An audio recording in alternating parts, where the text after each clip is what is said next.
Examination point of view से एक बहुत ही सिंपल सा क्वेश्चन है जो जनरली कॉम्पिटिटिव एग्जामिनेशन में पूछा जाता है। Number of ring homomorphism from Zm to Zn या फिर number of group homomorphism from Zm to Zn, दोनों एक से रिलेटेड है। पहले हम ग्रुप होमोमॉर्फिज्म की बात करेंगे, कैसे हम Zm से Zn के बीच पे कितने ग्रुप होमोमॉर्फिज्म है उसे फाइंड आउट करेंगे। उसके बाद हम आएंगे कि Zm से Zn में कितने रिंग होमोमॉर्फिज्म हो उसको हम निकालेंगे। तो यहाँ पर एक एग्जाम्पल के थ्रू काम करते हैं कि चीजें बहुत आसानी से समझ में आए। हमने m की वैल्यू एक बार 12 ले ली और n की वैल्यू 30 ले ली, मतलब फाई एक ग्रुप होमोमॉर्फिज्म है Z12 से Z30। तो ऐसे कितने ग्रुप होमोमॉर्फिज्म होंगे, पहला क्वेश्चन हमारा ये है। फर्स्ट क्वेश्चन ये है कि हमें पहले निकालना है number of group homomorphism from Z12 to Z30। और क्वेश्चन नंबर 2 जो है वो इसी केस के लिए, जब हम रिंग होमोमॉर्फिज्म की बात करें तो कितने रिंग होमोमॉर्फिज्म होंगे Z12 से Z13 में, ये दूसरा क्वेश्चन है। तो ये तो क्वाइट नेचुरल है कि यदि फाइव Z12 से Z30 में एक रिंग होमोमॉर्फिज्म है तो ग्रुप होमोमॉर्फिज्म तो होगा ही होगा। और यहाँ पर देखें कि यहाँ पर जो ग्रुप होमोमॉर्फिज्म है वो जरूरी नहीं है कि रिंग होमोमॉर्फिज्म हो, क्योंकि इसमें एक एक्स्ट्रा स्ट्रक्चर को प्रिजर्व करना पड़ेगा। तो यहाँ वाले तो सारे ग्रुप होमोमॉर्फिज्म होंगे, लेकिन यहाँ वाले कुछ ऐसे भी हो सकते हैं जो कि रिंग होमोमॉर्फिज्म ना हो। तो पहले हम ये निकालेंगे और उसमें से वैसे सेक्शंस को हटा देंगे जो कि रिंग होमोमॉर्फिज्म नहीं है। तो हम सबसे पहले 1 के ऊपर आते हैं।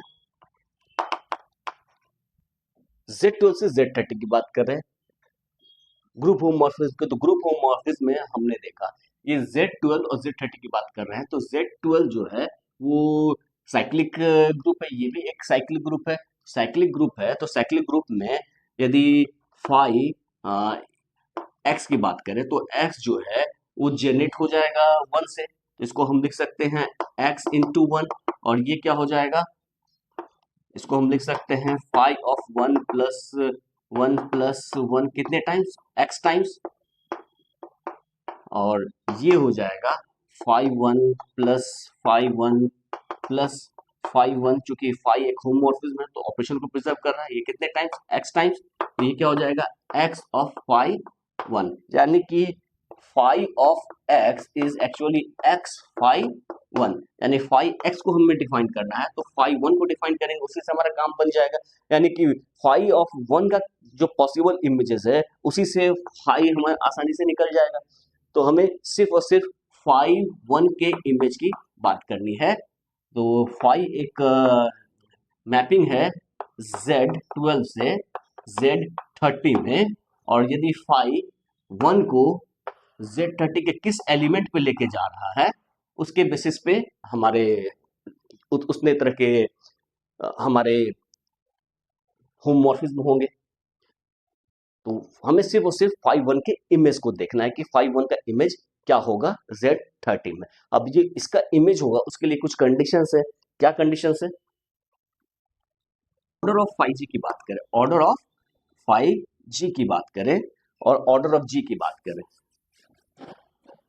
ऑर्डर ऑफ G और ऑर्डर ऑफ 5G की बात कर रहे हैं। G बिलोंग कर रहा है ZM में और यहाँ 5G जो बिलोंग कर रहा है वो ZN में, या फिर एक ग्रुप मान लेते हैं G और ये मान लेते हैं G डैश। तो ये जो है 5 जो है वो हमारा G से G डैश में एक होमोमॉर्फिज्म है। तो हमने प्रॉपर्टीज पढ़ी है कि 5G, ऑर्डर ऑफ G और ऑर्डर ऑफ 5G के बीच में एक रिलेशन है। क्या है, यदि ऑर्डर ऑफ G जो है, हम जानते हैं कि ऑर्डर ऑफ G जो है वो डिवाइड करेगा ऑर्डर ऑफ कैपिटल G, जो डोमेन है उसके ऑर्डर को, उसके एलिमेंट का ऑर्डर डिवाइड करता है लैग्रेंज थ्योरम से। Order of element divides order of group. और दूसरी बात करें कि ऑर्डर ऑफ 5G जो है, ऑर्डर ऑफ 5G जो है वो डिवाइड करेगा ऑर्डर ऑफ G को।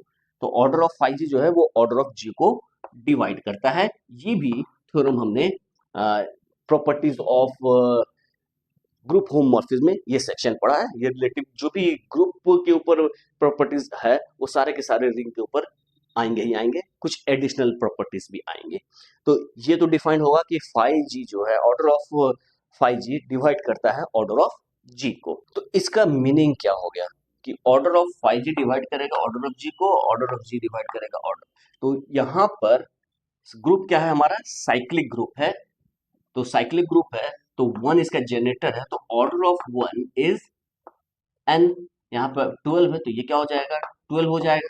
तो ऑर्डर ऑफ 1 जो है वो 12 होगा, 1 जनरेटर है 12 का, तो जनरेटर का ऑर्डर ग्रुप के ऑर्डर के इक्वल होगा, तो ऑर्डर ऑफ 1 12 हो जाएगा।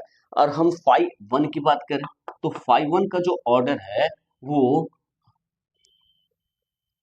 12 को डिवाइड करना चाहिए। 5 1 का जो ऑर्डर है वो 12 को डिवाइड करना चाहिए। तो 5 1 का ऑर्डर 12 को डिवाइड करेगा, तो इसका 5 1 का जो 5 1 क्या है, 1 का इमेज है, तो ये जो है 12 को डिवाइड करेगा।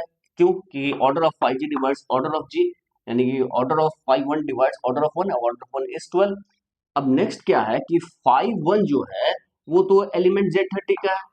यदि 5 1 Z30 का एलिमेंट है तो order of element divides order of group, यानी कि 5 1 को 30 को भी डिवाइड करना पड़ेगा। तो हमारे पास कंडीशंस क्या आ गया कि 5 1 डिवाइड्स 12 एंड 5 1 डिवाइड्स 30।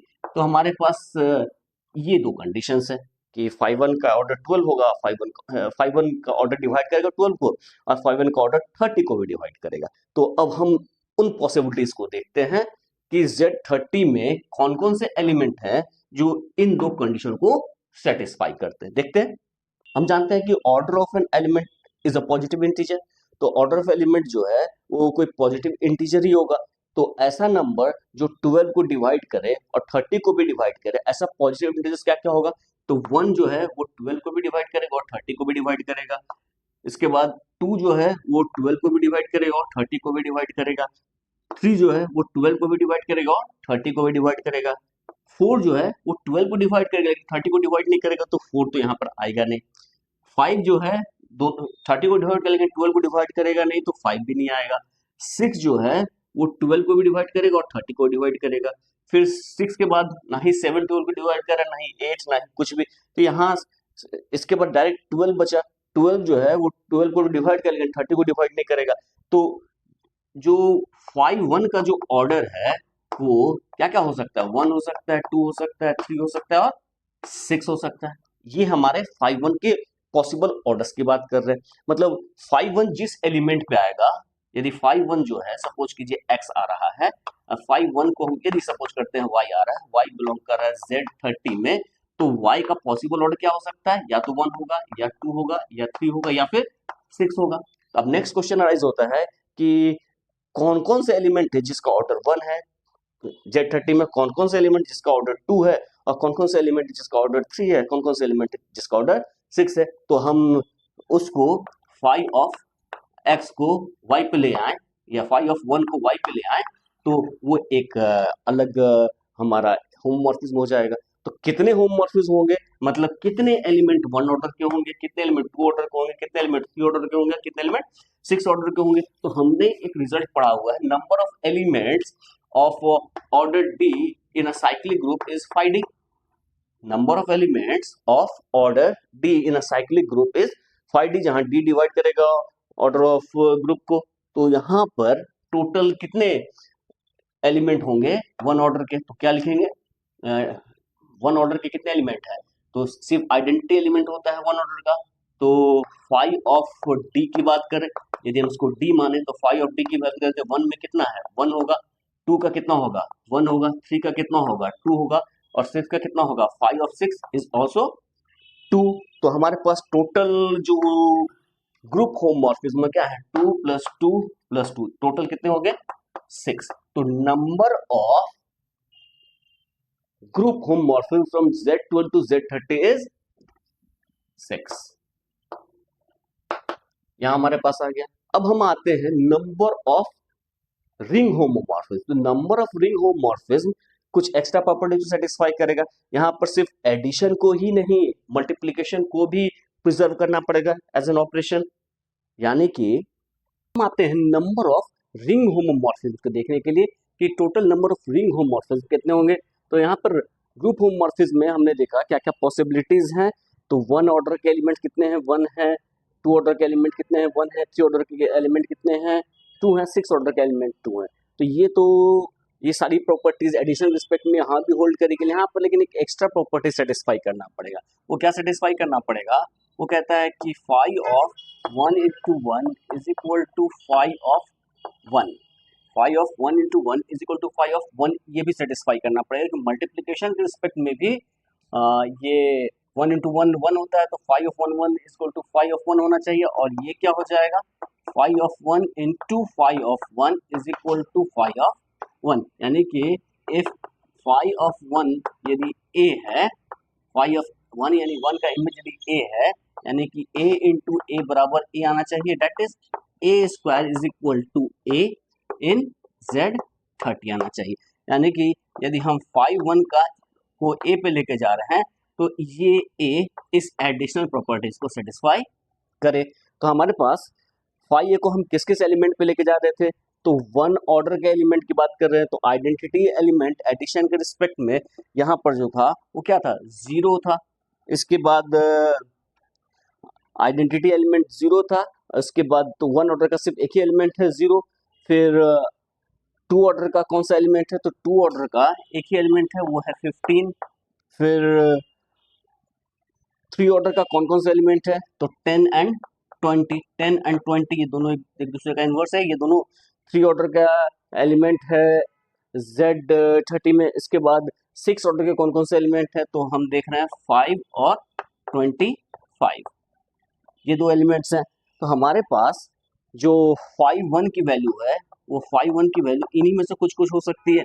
तो फाई 1 की वैल्यू एक बार ये होगी, फाई 1 की वैल्यू एक बार ये होगी, तो टोटल हमारे पास 6 ग्रुप होमोमॉर्फिज्म थे। इसमें से अब हम ऐसे नंबर्स को हम कैंसिल आउट करेंगे जो कि a square equal to a को सेटिस्फाई नहीं कर रहा हो। तो a square equal to a, यानी कि सबसे पहले आते हैं, यदि फाई 1 की वैल्यू 0 लेते हैं, यानी कि 0 इंटू 0 0 आना चाहिए, तो 0 इंटू 0 0 आता है Z30 में।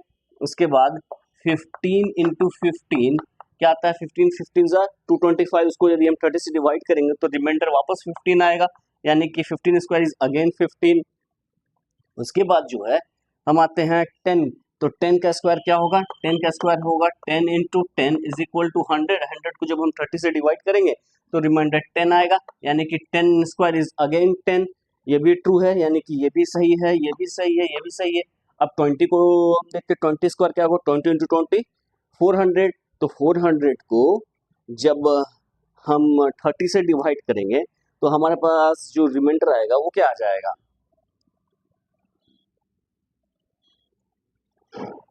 10 20 इंटू 20, यह आ रहा है हमारे पास 10, रिमाइंडर 10 आ जाएगा। तो ये हमारा प्रॉब्लम आ रहा है, 20 इंटू 20 20 आना चाहिए, तो ये हम कैंसिल आउट कर देते हैं। फिर 5 पे आते हैं, तो 5 into 5 25, again 5 into 5 is not 5, यानी कि 5 into 5 is not equal to 5, and 20 into 20 is not equal to 20 in Z30, तो ये 5 भी हमारा कैंसिल आउट हो जाएगा। अब 25 इंटू 25 क्या आ रहा है, 25 इंटू 25 इज 625, और विच इज 25, यदि हम 30 मॉडुलो 30 लेते हैं तो ये 25 इंटू 25 अगेन 25 आ रहा है, यानी कि ये भी ट्रू है। तो हमारे पास जो possible number of ring homomorphism है वो कितने हो जाएंगे, एक 0 के लिए, एक 15 के लिए, एक 10 के लिए, एक 25 के लिए, यानी कि फाई 1 की वैल्यू 0 आए तो ये एक होमोमॉर्फिज्म हो गया, फाई 1 की वैल्यू 15 आए तो ये हो गया, फाई 1 की वैल्यू 10 आए तो ये भी एक रिंग होमोमॉर्फिज्म होगा, और फाई 1 की वैल्यू 25 आएगी तो ये भी। तो टोटल हमारे पास 4 रिंग होमोमॉर्फिज्म है। तो इस तरह से हम बहुत ही आसानी से किसी साइक्लिक ग्रुप से किसी दूसरे साइक्लिक ग्रुप में, यदि दोनों फाइनाइट साइक्लिक ग्रुप्स हैं, तो एक फाइनाइट साइक्लिक ग्रुप से दूसरे साइक्लिक ग्रुप में कितने ग्रुप होमोमॉर्फिज्म होंगे वो निकाल सकते हैं। और उसी तरह यदि ZM और ZN की बात करें या MN कुछ भी दिया हो, तो यदि रिंग होमोमॉर्फिज्म कितने होंगे वो भी हम बहुत आसानी से निकाल सकते हैं।